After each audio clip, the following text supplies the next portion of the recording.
The planet Virus Prime was a jewel in the galaxy, a masterpiece of civilization and natural harmony.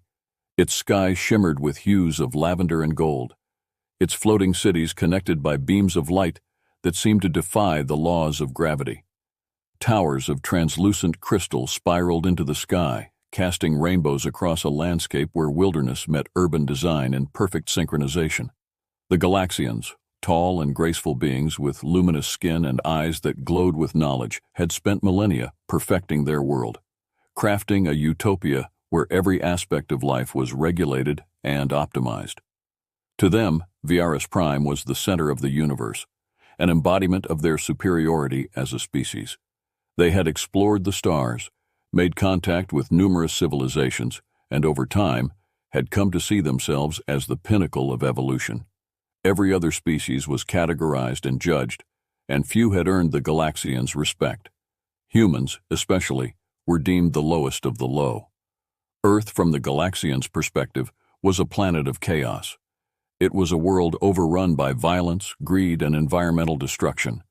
Reports of human wars, their pollution of their own oceans and skies, and their incessant hunger for power and resources had disgusted the Galaxian Council for generations.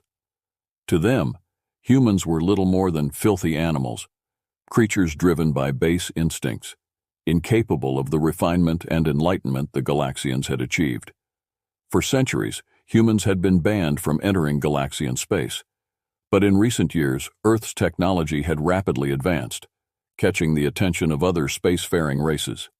The United Earth Council had begun to reach out diplomatically to neighboring star systems, seeking alliances, trade agreements, and knowledge. Despite the disdain most species held for humanity, some were intrigued by their rapid development and unpredictable nature. The Galaxians, however, remained dismissive until political pressures and galactic politics forced their hand. A human delegation was reluctantly invited to Virus Prime, a gesture of tolerance rather than interest. The Galaxians had no intention of engaging with these humans on any meaningful level. They simply wanted to avoid the appearance of being closed off or backward in the eyes of other, more sympathetic civilizations. As the human envoy's sleek ship landed on the outskirts of the capital city, a sterile dome had been prepared for their stay, far from the heart of the city. It was a symbolic gesture, a clear indication that they were not welcome to integrate into Galaxian society. The dome itself was a marvel of Galaxian engineering, clean and efficient, but entirely devoid of warmth. It was more a cage than a home. Inside the dome, the 6 human delegates could feel the weight of the Galaxians' disdain. Dr. Marcus West, the biologist and philosopher, paced near one of the large windows that overlooked the pristine gardens outside. His colleagues, scientists, politicians, and diplomats, sat in stiff silence around a table, reviewing the agenda for their upcoming meetings with the Galaxian High Council.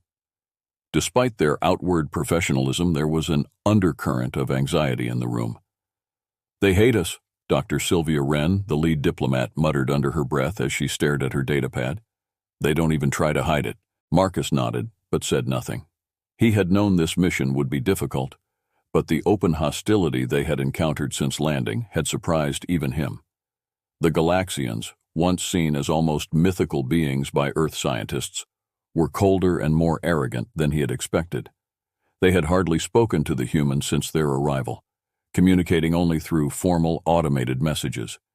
Every interaction felt scripted, devoid of genuine interest or curiosity. "They think we're savages," Dr. West said softly, breaking the silence. "Unworthy of their time." Sylvia scoffed. "Well, they're not entirely wrong, are they? We've done a pretty good job of living up to that reputation." Marcus turned to face her, his expression thoughtful. "Maybe, but they're missing something." "And what's that?" Sylvia asked, her voice edged with frustration. Marcus glanced back at the garden outside. It was beautiful, no doubt about that, but it was too perfect. The plants were arranged in precise rows, their growth clearly regulated by unseen systems. The atmosphere was controlled, the soil optimized. There was no room for wildness, no room for nature to evolve on its own terms. It was beauty by design, sterile and unchanging. "They don't understand what it means to struggle," Marcus said finally. "They don't understand what it means to be part of nature rather than its master." Sylvia shook her head. "That's why we're here, Marcus, to show them that we're more than they think. But it's not going to be easy. They've made up their minds about us." Dr. West sighed and returned to the window. He was not a diplomat by nature, and he had no illusions about changing the Galaxians' minds through words alone. But something about their arrogance, about the way they saw the universe as something to be controlled rather than understood, bothered him deeply. There was wisdom in nature's unpredictability, in the balance of life and death, growth and decay.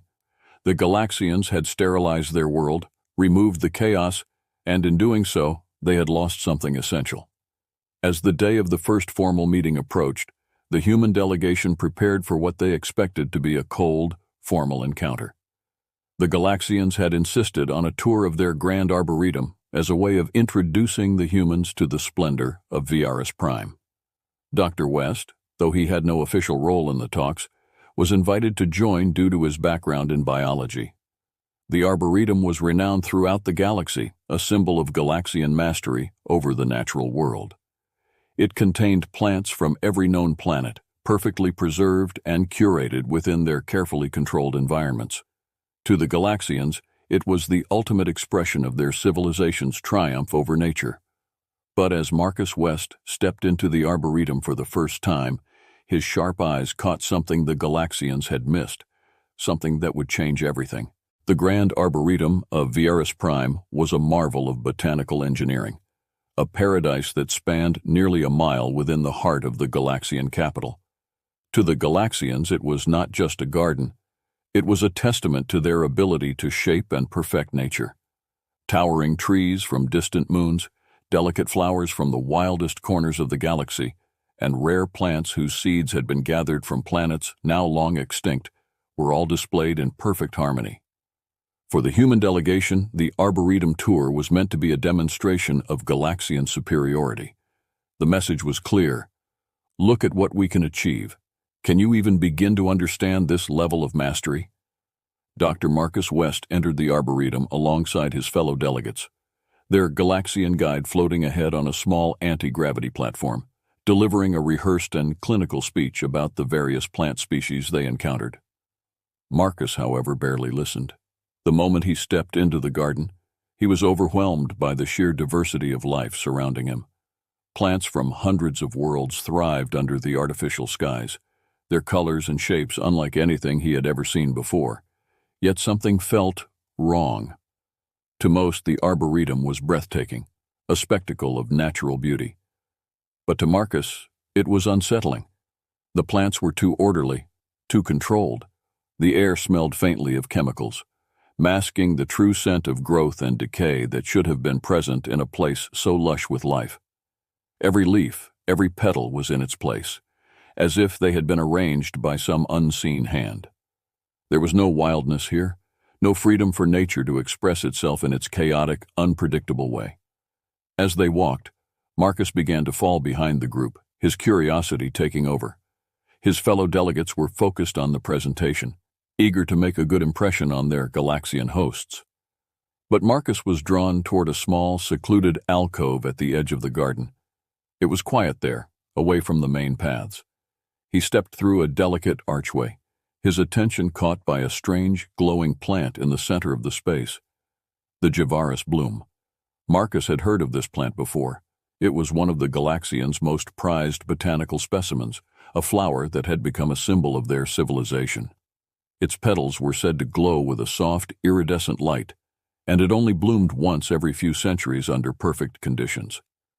For the Galaxians, the Viaris bloom represented their ultimate achievement in harnessing nature. But as Marcus approached the plant, his heart sank. The bloom was failing. To the untrained eye, the flower might have seemed perfect. Its petals still glowed faintly, and its leaves were a vibrant green.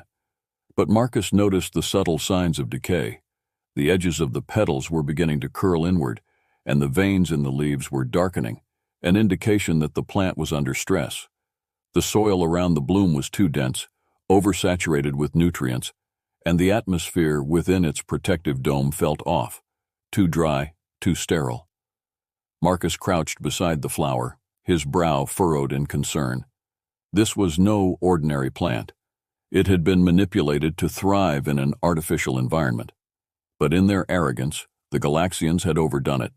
They had tried too hard to control its conditions, and in doing so, they had inadvertently suffocated it. His instincts as a biologist took over.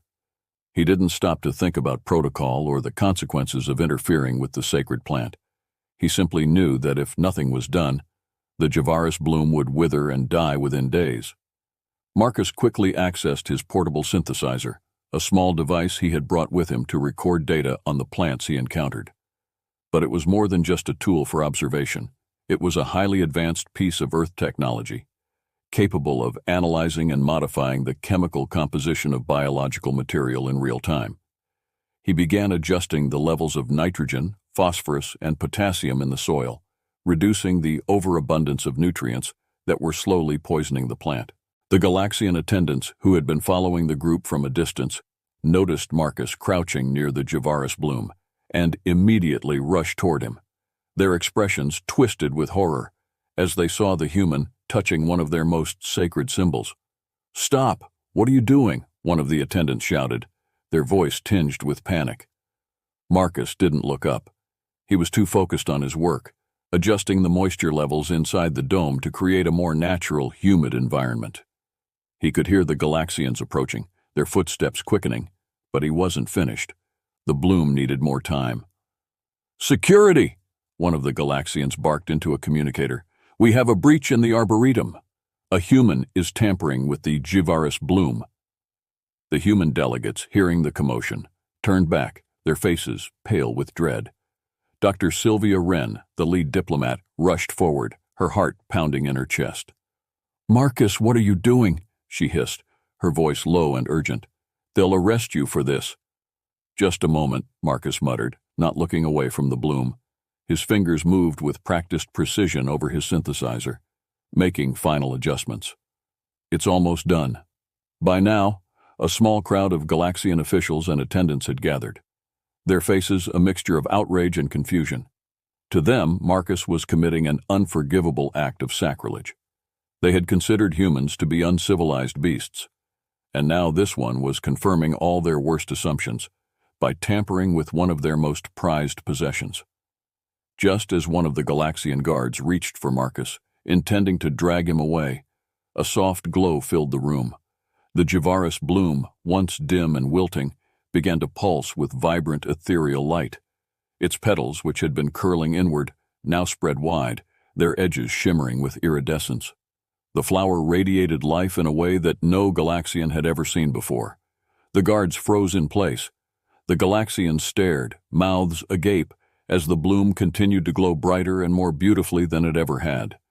The light it emitted was soft and warm, filling the air with an almost magical energy. The entire room seemed to come alive, bathed in the glow of the revitalized flower. Marcus stepped back slowly, his synthesizer tucked away. He wiped his brow, a small smile of satisfaction tugging at his lips. The bloom was thriving again. The Galaxians were speechless. Even the human delegation, who had been terrified for Marcus's safety just moments before, stood in stunned silence. For centuries, the Galaxians had tended to the Javaris bloom, nurturing it with their advanced technology, but it had never flourished like this. It had been alive, yes, but never truly vibrant. Marcus turned to face the crowd of Galaxians, many of whom were still staring in disbelief. "The soil was too rich," he explained quietly. "Too many nutrients. It was suffocating. Sometimes less is more." The attendants exchanged bewildered glances. The lead Galaxian official, an elder named Vothis, stepped forward, his expression unreadable. He had been one of the staunchest opponents of allowing humans on Vayaris Prime, and yet here was a human who had just saved their most treasured plant. "What have you done?" Vothis asked, his voice laced with suspicion, but there was a trace of awe beneath it. Marcus smiled gently. "I didn't do anything extraordinary. I just let it breathe." The Galaxians were not sure how to respond. Everything they thought they knew about humans had been challenged in that moment. The bloom continued to glow, a living testament to Marcus's touch. The very flower they had used as a symbol of their superiority was now thriving, thanks to the intervention of a species they considered beneath them. In that moment, the carefully crafted walls of Galaxian arrogance began to crack. The days following the garden incident rippled through Viaris Prime like a shockwave. News of Dr. Marcus West's actions spread faster than any message the humans could have sent. The Javaris bloom, once thought to be a fragile, temperamental symbol of Galaxian mastery over nature, had not only been restored, but was flourishing in a way no Galaxian had ever seen. And it was a human, a creature they had considered no better than a beast, who had saved it. The reactions across Viaris Prime were mixed. In the sprawling, floating cities, rumors flew in every direction.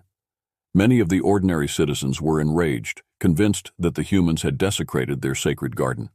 Some called for Marcus's immediate expulsion from the planet, if not a harsher punishment. But within the Galaxian High Council, the mood was more complicated. The Council was the ruling body of Viaris Prime, composed of the most esteemed scholars, scientists, and philosophers of the Galaxian race. They prided themselves on their wisdom, their ability to discern truth from illusion, and their commitment to the enlightenment of their people. The Javaris bloom was not just a plant to them, it was a symbol of their ability to control and perfect the natural world, a reflection of their civilization's superiority. Now, that symbol had been revived by a human. It was an event that could not be ignored. The council chamber, a vast circular room lined with translucent columns of light, was usually a place of calm deliberation, but on this day it buzzed with quiet tension as the council members gathered. The air shimmered with energy, and the soft hum of Galaxian technology permeated the space. At the center of the chamber stood Dr. Marcus West, flanked by 2 human delegates who had been brought as witnesses. Surrounding them were the 12 members of the High Council, their luminous eyes watching every move Marcus made. At the head of the council sat Mathari, the High Counselor. She was tall and regal, her glowing white eyes reflecting both wisdom and authority. Her skin shimmered with a soft luminescence, and she wore a long, flowing robe that seemed to blend into the light around her. Mathari had been one of the most vocal critics of allowing humans onto Viaris Prime, seeing them as a threat to Galaxian purity. Yet now she found herself face to face with a human who had done something none of her people could. "Dr. West," Mathari began, her voice smooth but sharp, "you are aware that what you did in the Grand Arboretum was a violation of Galaxian law." Marcus met her gaze calmly. "I am aware," he replied. "But the Javaris bloom was dying. I couldn't just stand by and watch it wither away." There was a murmur of discontent among some of the council members.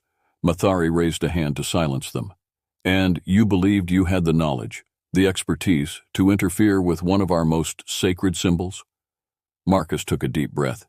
He knew the weight of what he was about to say. "Yes, I recognized that the environment created for the bloom was over-engineered. It needed a more natural balance, a balance between control and chaos. You were trying to force it to grow, rather than allowing it to thrive on its own terms."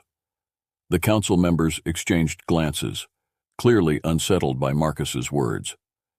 Galaxians had always prided themselves on their ability to manipulate the natural world, to shape it to their will.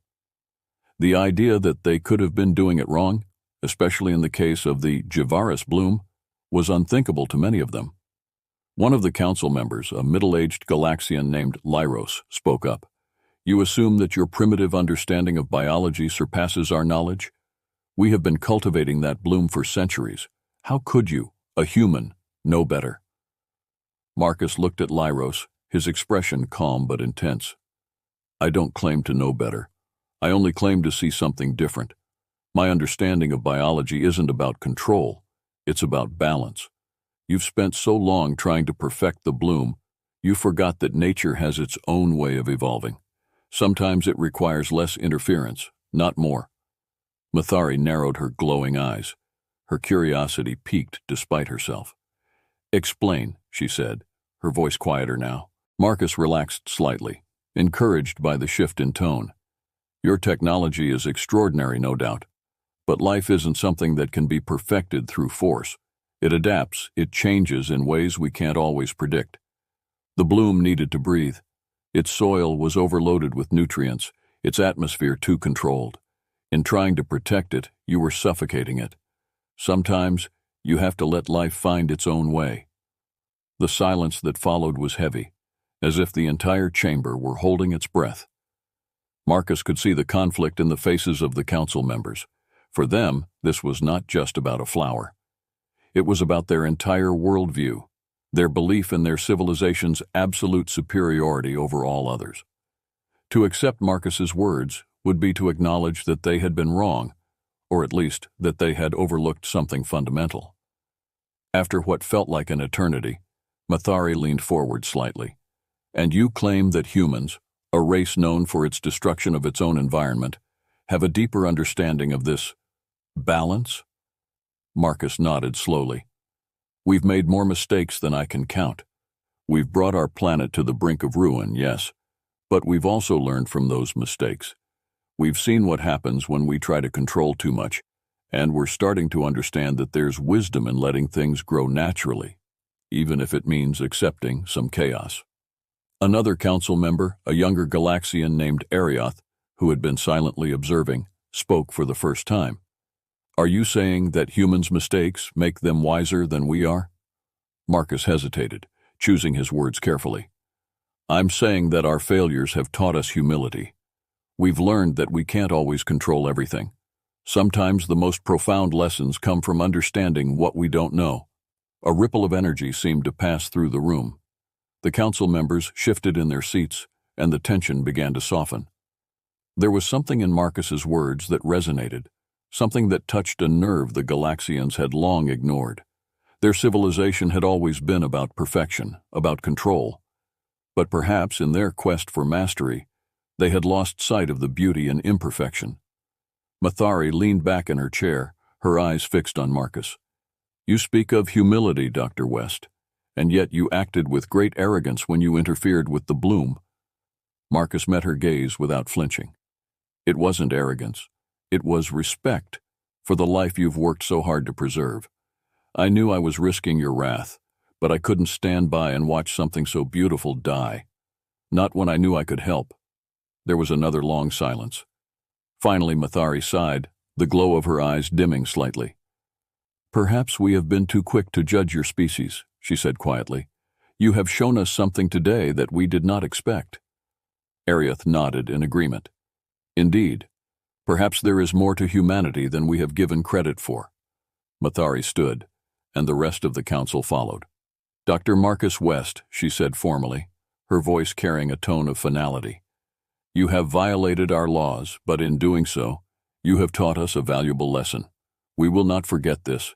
For now, you and your delegation are free to remain on Viaris Prime and continue your diplomatic mission." Marcus exhaled, relieved, though he knew this was only the beginning.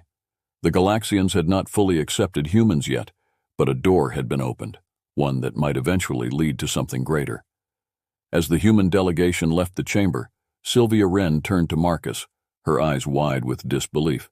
"You just stood in front of the most powerful people on this planet and told them they were wrong." Marcus smiled faintly. "I didn't tell them they were wrong. I told them they still had something to learn. And maybe we do too." The seeds of doubt had been planted in the hearts of the Galaxian Council. For the first time in their long history, they were beginning to question their own infallibility. And it was all because of one man, a human they had dismissed as a filthy animal. The days that followed the High Council's decision marked a quiet but profound change on Viaris Prime. The human delegation was no longer kept at arm's length. The sterile dome that had housed them was now opened, and they were given permission to roam certain parts of the capital, always under Galaxian supervision, of course. But the mood had shifted. Where once they had felt the cold disdain of their hosts, now there was a cautious curiosity.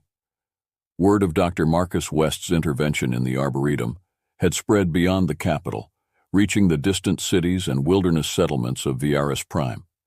Discussion sparked among the Galaxian populace, debates in academic halls, and even quiet conversations in private homes.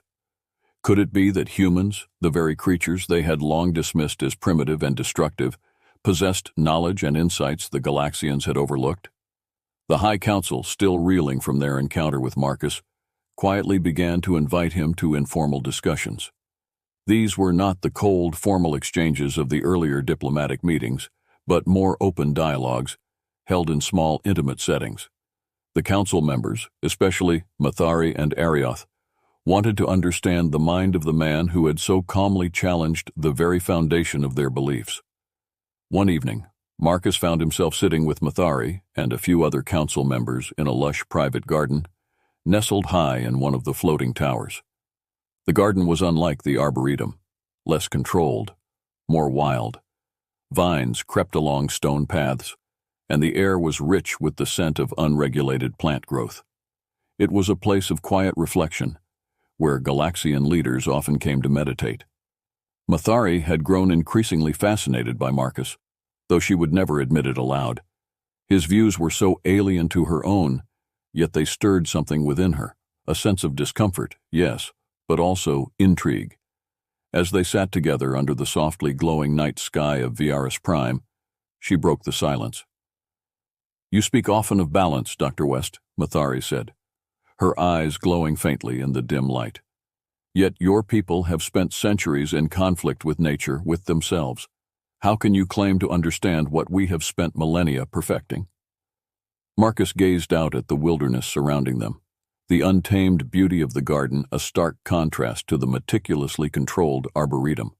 He had been waiting for this question. "You're right," he said softly. "Our history is full of mistakes, catastrophic ones.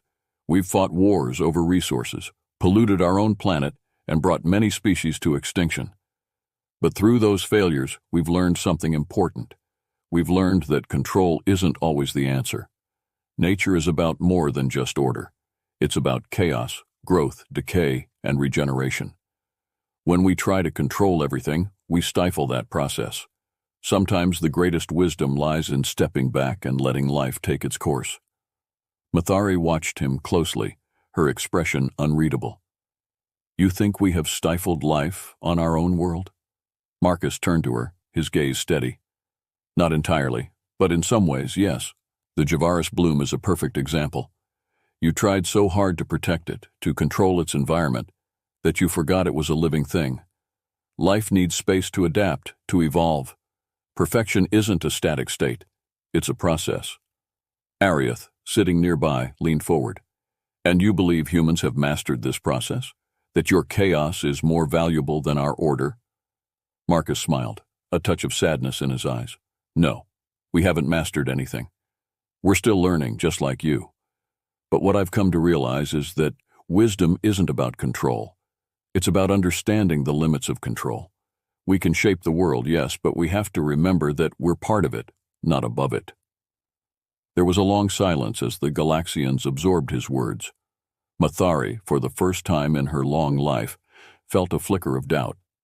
She had always believed that the Galaxian way, order, precision, mastery, was the pinnacle of civilization. But here was a human, a member of a species they had long dismissed as inferior, speaking truths that resonated deeply with her. "You speak as though we have much to learn from your people," Mathari said, her tone thoughtful. Marcus shook his head. "I think we both have much to learn from each other. You've built a remarkable civilization, one that has achieved things we can only dream of. But there are things we understand, about life, about nature, that you've overlooked. And there are things you understand that we're still struggling with. That's the beauty of life. No one has all the answers." Mathari looked out over the garden, her mind racing. For centuries, the Galaxians had viewed themselves as the guardians of knowledge, the pinnacle of evolution. But Marcus's words had unsettled her, forcing her to confront a possibility she had never considered, that there were limits to their knowledge, blind spots in their understanding of the universe. "Perhaps," she said slowly, "you are right. Perhaps we have focused too much on perfection, on control. But to admit that would mean acknowledging that we are not as advanced as we believed." Arioth nodded, his own thoughts clearly mirroring Mathari's. "And that is a difficult truth to face. Marcus smiled gently. It's not about being advanced or not. It's about growth. You've built an incredible world here, but maybe it's time to let that world breathe a little. The council members fell into a contemplative silence. Marcus could see that his words were reaching them, slowly breaking down the walls of arrogance that had defined their views of humanity for so long. He knew this was only the beginning. Changing a mindset as deeply ingrained as the Galaxians would take time. But the door had been opened. In the following weeks, the Galaxians began to approach the human delegation in ways they had never done before. Scientists and philosophers, once aloof and dismissive, now sought out discussions with the humans, eager to learn more about their views on nature, life, and chaos. Marcus found himself invited to Galaxian universities, where he gave lectures on Earth's ecosystems and the philosophy of balance. His insights, once considered heretical, were now the subject of intense study. The human delegation, too, began to shift in their interactions. What had started as a mission to negotiate trade and diplomatic agreements had evolved into something deeper, a mutual exchange of ideas, a blending of perspectives. Marcus's actions had not only saved a flower, but had planted the seeds of a new relationship between Earth and Viaris Prime. One day, as Marcus wandered through the wilderness outside the city, now allowed to explore the untamed parts of the planet, he was joined by Mathari. The two walked in silence for a while, the alien trees swaying gently in the breeze, their leaves glowing with a soft bioluminescence. "Do you believe we can change?" Mathari asked quietly, breaking the silence. Marcus glanced at her, surprised by the vulnerability in her voice. "I think you already have," he said. "Change isn't about abandoning everything you are. It's about evolving, just like nature does. And from what I've seen, your people are capable of great evolution." Mathari nodded slowly, her luminous eyes reflecting the light of the forest. "You've given us much to think about, Dr. West. You've shown us that we are not as infallible as we believed, and that, perhaps, is the greatest gift of all." As they continued their walk through the wilderness, Marcus felt a deep sense of peace. He had come to Viaris Prime expecting nothing more than a cold reception and dismissal. Instead, he had found not only acceptance, but understanding. The Galaxians, once so certain of their superiority, were now beginning to see that life was far more complex than they had imagined. In time, they would come to embrace the balance Marcus had spoken of, the delicate dance between control and chaos, order and freedom, and in doing so, they would grow in ways neither he nor they could have ever predicted. The Galaxians had once thought of humans as filthy animals, incapable of true understanding. But in Marcus West, they had found something unexpected. A mind that saw the world in ways they had long forgotten, and a heart that respected life in all its forms. And in the end, it was that respect, not power or control, that would change the course of both their worlds forever.